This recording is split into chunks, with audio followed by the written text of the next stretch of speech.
अस्सलाम वालेकुम viewers, Sindh aspirants academy के प्लेटफॉर्म पर मैं हूं सईद। नाज़रीन, आज पीएसटी और जेईएसटी की प्रिपरेशन की हमारी नवी लेक्चर है और आज के लेक्चर में हम 6th क्लास की मैथ का दूसरा लेक्चर लेंगे, जिसमें 3 चैप्टर्स जो हैं कवर करेंगे। 4th, 5th और 6th, इन चारों चैप्टर्स की जो मेन इंपॉर्टेंट पॉइंट्स हैं उनको हम पढ़ेंगे और जहाँ कहीं भी सॉल्यूशन की ज़रूरत होगी उनको हम सॉल्व भी करेंगे।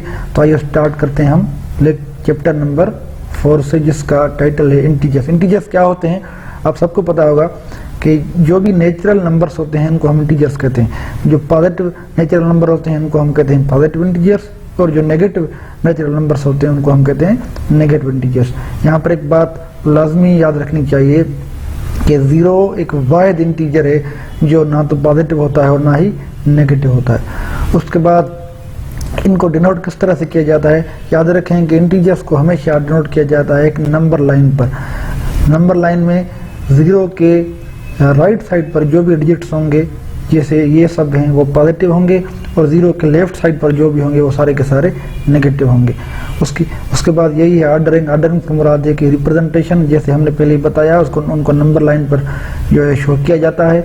नंबर लाइन में जो भी राइट साइड पर होंगे वो हमेशा पॉजिटिव होंगे, जो लेफ्ट साइड पर होंगे वो हमेशा नेगेटिव होंगे। यानी कि any number which lies on the right of 0 is always positive, any number which lies on the left of 0 is always negative. उसके बाद आते हैं एक और अहम बात यहाँ पर, any number which lies on the right of another number is always greater।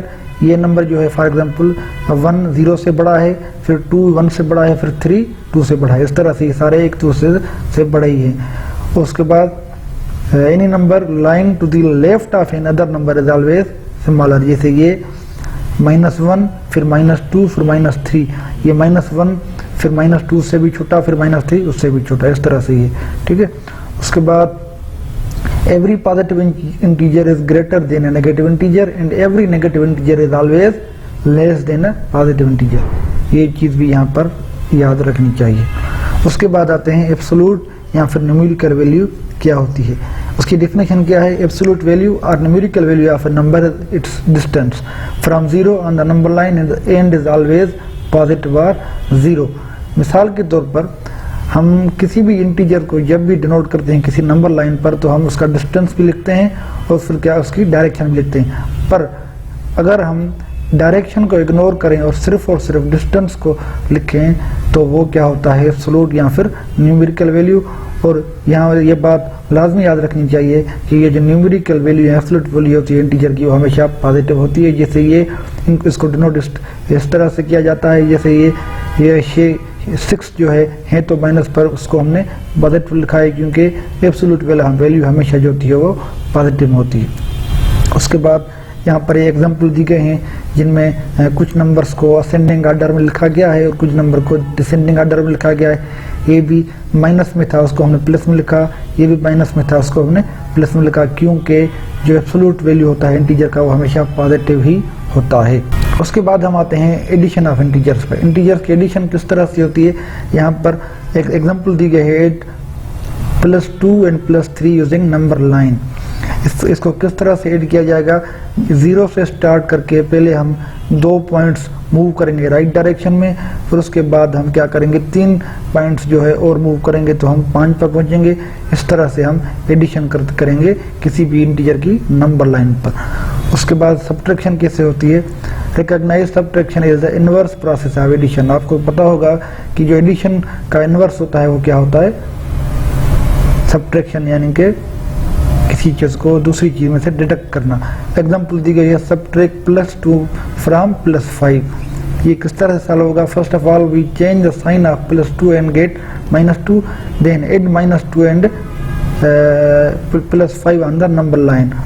पहले क्या किया हमने, +2 की साइन को चेंज करके माइनस किया, फिर उसको ऐड कर दिया हमने +5 से। किस तरह से, 0 से हमने मूव किया 3 तक, फिर जो है इसके साइन चेंज करने के बाद जैसे ही हमने -2 डिडक्ट किए तो इसका आंसर क्या आया, +3। Hence in order to subtract 2 from 5 we have added +2 with reverse direction, यानी कि उसकी साइन को हमने चेंज कर दिया।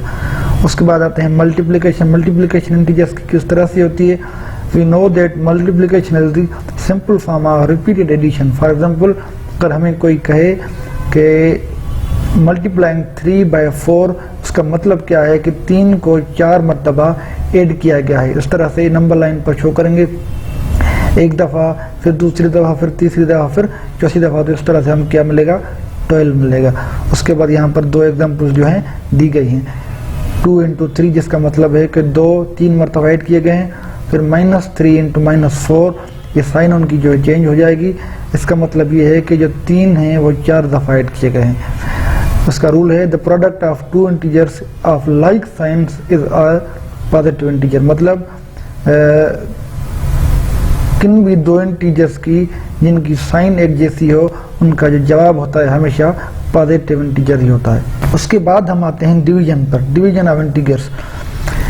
Recognize that division is the inverse process of multiplication. We know that the operation of division is the inverse process of multiplication. For example, dividing +20 by +5 implies that to find a number which when multiplied by 5 gives 20.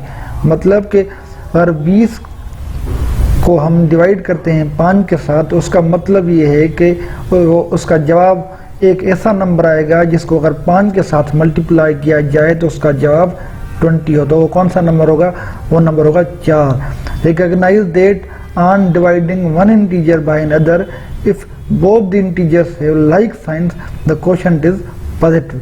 Dividing a number with any other number is in fact the product of given number with reciprocal of the divisor। यहाँ पर कुछ examples दी गई हैं जो आप खुद solve कर सकते हैं। उसके बाद हम आते हैं इस चैप्टर की समरी पर। ये जो सारी की सारी हर एक चैप्टर की समरी है वो उसको हर सूरत में याद करना है, क्योंकि MCQ जो हैं मोस्टली समरी से ही आ सकते हैं।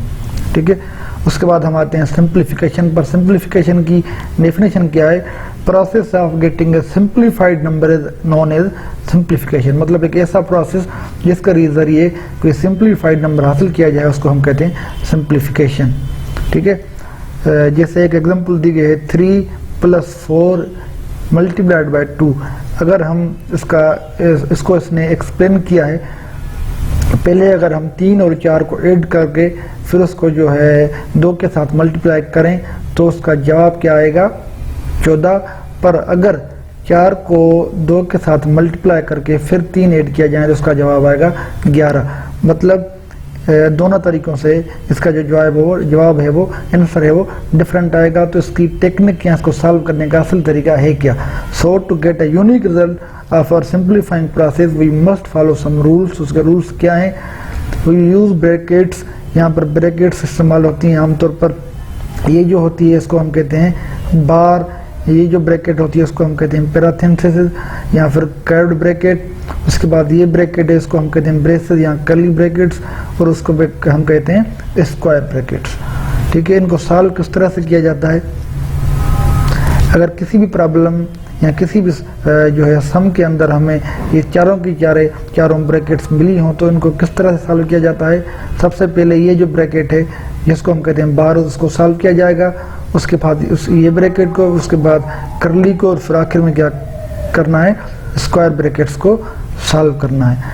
अगर इन ब्रैकेट्स के अंदर दूसरे और फंक्शन हो, जैसे एडिशन हो, मल्टीप्लिकेशन हो, डिवीजन हो, तो उनको किस तरह से सॉल्व करना है। सबसे पहले डिवीजन को, उसके बाद मल्टीप्लिकेशन को, फिर एडिशन को, और फिर सब्ट्रैक्शन को। इसका एक रूल है जिसको कहते हैं BODMAS rule. Recognize BODMAS rule to follow the order in which the operation to simplify mathematical expression. इसका फुल फॉर्म क्या होगा, यहाँ पर ये जो बी है उसका मतलब है ब्रैकेट्स। पहले ब्रैकेट्स को आप जो है सॉल्व करें, उसके बाद यहाँ पर ओ जो है ऑर्डर ऑफ ऑपरेशन, फिर डी डिवीजन, उसके बाद मल्टीप्लिकेशन, फिर एडिशन और फिर सब्ट्रैक्शन। ये जो रूल है वो कॉमनली इम्प्लाई होता है। उसके बाद हम आते हैं एक एग्जाम्पल पर, solving real life problems involving fractions and decimals. यहाँ पर एक एग्जाम्पल दी गई है, maximum marks of Urdu test are 40 and passing marks are 1/4 of maximum marks. How many marks at least should Haris obtain to pass the test? Maximum marks हैं 40, maximum passing marks हैं 1/4 of 40। अगर 40 का 1/4 निकालेंगे तो किस तरह से 1/4 multiplied by 40 which is equal to 10। मतलब अगर 18 को पास करना है तो उसको 10 मार्क्स हासिल करने चाहिए। यहाँ पर ये बात लाजमी समझने चाहिए कि किताब के अंदर जो भी एग्जाम्पल्स दी गई हैं मोस्टली एमसीक्यूज वहाँ एग्जाम्पल से आ सकते हैं, तो एग्जाम्पल्स को हर सूरत में सॉल्व करना चाहिए। उसके बाद ये भी एग्जाम्पल है जो आप चाहें तो आसानी से सॉल्व कर सकते हैं। उसके बाद हम आते हैं समरी पर इस चैप्टर की। BODMAS indicates the sequence in which more than one operation are performed in simplification process। यहाँ पर B जो है स्टैंड होती है ब्रैकेट्स के लिए, O जो है order of operation, D division के लिए, A मल्टीप्लिकेशन के लिए, A जो है एडिशन और S जो है सब्ट्रैक्शन के लिए। यहाँ पर ये जो दी गई हैं सिंबल, ये जो है बार की सिंबल है, ये जो है हमारे कर्ली ब्रैकेट, ये स्क्वायर ब्रैकेट और ये जो है दूसरी ब्रैकेट की। Operation division, multiplication, addition and subtraction यानी कि DMAS का जो रूल है यहाँ पर लागू होता है, जिसमें डिवीजन सबसे पहले, उसके बाद मल्टीप्लिकेशन, फिर एडिशन और फिर सब्ट्रैक्शन। अगर if there is a plus sign before brackets, the brackets are moved without changing the sign of the number within the brackets। ये सारी की सारी पॉइंट्स जो है आपको पढ़नी चाहिए। उसके बाद हम आते हैं रेशियो एंड प्रोपोर्शन पर। ये जो चैप्टर है वो सबसे ज़्यादा इम्पोर्टेंट है। ये चैप्टर सिर्फ PST और JST के लिए नहीं, आम जनरल जॉब्स जो भी आती हैं उनमें जो भी मैथ के सवाल होते हैं मोस्टली वो इस चैप्टर से आते हैं, रेशियो और परसेंटेज के चैप्टर से या रेशियो और प्रोपोर्शन के चैप्टर से। यहाँ पर रेशियो है क्या, बेसिकली उसकी डेफिनेशन क्या है, a relation which one quantity bears to another quantity of the same kind with regard to their magnitude। मतलब ये एक रिलेशन होता है किसी एक क्वांटिटी का किसी दूसरी क्वांटिटी के साथ। मिसाल के तौर पर यहाँ पर लिखा हुआ है weight of Sahar and Shabana are 45 kg and 15 kg respectively। To relate their weights consider following statements। इसको किस तरह से एक्सप्लेन किया जा सकता है, Sahar is 30 kg heavier than Shabana, Sahar's weight is 3 times of Shabana's weight। ये चारों की चारों एक्सप्रेशन है इस स्टेटमेंट के। उसके बाद हम आते हैं how can we find the ratio between 3 kilometre and 21 metre. यहाँ पर ये बात लाजमी तौर पर समझनी चाहिए, ये जो रेशियो होता है वो तभी होता है जब हम सेम क्वांटिटीज को कंपेयर कर रहे हों। फॉर एग्जांपल हम मीटर को किलोमीटर के साथ जो है कंपेयर नहीं कर सकते। अगर हमें इनको कंपेयर करना है तो पहले इनकी जो यूनिट्स हैं उनको सेम करना होगा। The ratio between quantity of 3 bets and 2 dolls can not be written as 3/2 because bet and doll are not of the same kind but can establish a ratio between 3 bets and 2 bets। Okay, know that a ratio has no units। Ratio का कोई भी unit नहीं होता। उसके बाद यहाँ पर एक एग्जांपल दी गई है, if Arif has 9 rupees and Salim has 20 rupees then ratio of their amount is 10 is 9/20। ठीक है, to find ratio between two quantities it is always necessary that they must be of the same kind। मतलब यहाँ पर जैसे लिखा हुआ है ये 21 मीटर है, ये 3 किलोमीटर है, ये जो है सेम काइंड के नहीं है तो इनको हम रेशियो में डिनोट नहीं कर सकते 3/21। उसके बाद हम आते हैं यहाँ पर know that of the two quantities forming a ratio the first one is called antecedent and the second one called consequent। पहला जो ये है फॉर एग्जांपल 2/3 तो इसमें जो 2 है उसको हम कहते हैं एंटीसीडेंट और ये 3 है उसको हम कहते हैं कॉन्सिक्वेंट। ठीक है, यहाँ पर उसके सारे एग्जांपल्स दिए गए हैं। उसके बाद यहाँ पर एक मिसाल दी गई है 9 hours and 36 minutes। इन ये जो दोनों हैं वो एक काइंड के नहीं है, सेम काइंड के नहीं है, तो इनको हम पहले इनका जो यूनिट है वो सेम करना होगा। आवर को हम चेंज करेंगे मिनट में, 1 आवर बराबर होता है 60 मिनट्स के, तो 9 × 60 इज इक्वल टू 540 मिनट्स। तो अब इनको हम जो है मेंशन कर सकते हैं 540/30। अगर इसको और सिंप्लीफाई किया जाए तो 36 का जो है इस पर पहाड़ा लगाएंगे, 15/1 इसका जवाब होगा। इसी तरह से एक और एग्जांपल भी यहाँ पर दी हुई है। उसके बाद हम आते हैं प्रोपोर्शन पर। प्रोपोर्शन क्या होता है, two equivalent ratios form a proportion. जो इक्विवेलेंट रेशियोज होते हैं दो, वो हमेशा एक प्रोपोर्शन फॉर्म करते हैं। The product of extreme is always equal to product of means. 3/4 is equal to 6/8 is a proportion. इसको हम पढ़ेंगे कैसे, read as 3:4 equal to 6:8। Know that in quality of two ratios constitute a proportion। In a proportion the quality sign can be the equality sign can be replaced by proportion. So for the proportion, यहाँ पर अगर equality की sign है तो हम उसको change कर सकते हैं प्रोपोर्शन की साइन में। The middle element of proportion are called means, और जो बाहर वाले हैं जो एंड्स पर उनको हम कहते हैं एक्सट्रीम। ये जो हैं दो बीच वाले इनको हम कहते हैं मीन, ये बाहर वालों को हम कहते हैं एक्सट्रीम्स, ठीक है। और जो प्रोडक्ट होती है हमेशा एक्सट्रीम की वो बराबर होती है मीन्स, प्रोडक्ट ऑफ मीन्स की। यहाँ पर एक एग्जांपल दी गई है, identify the means and extremes.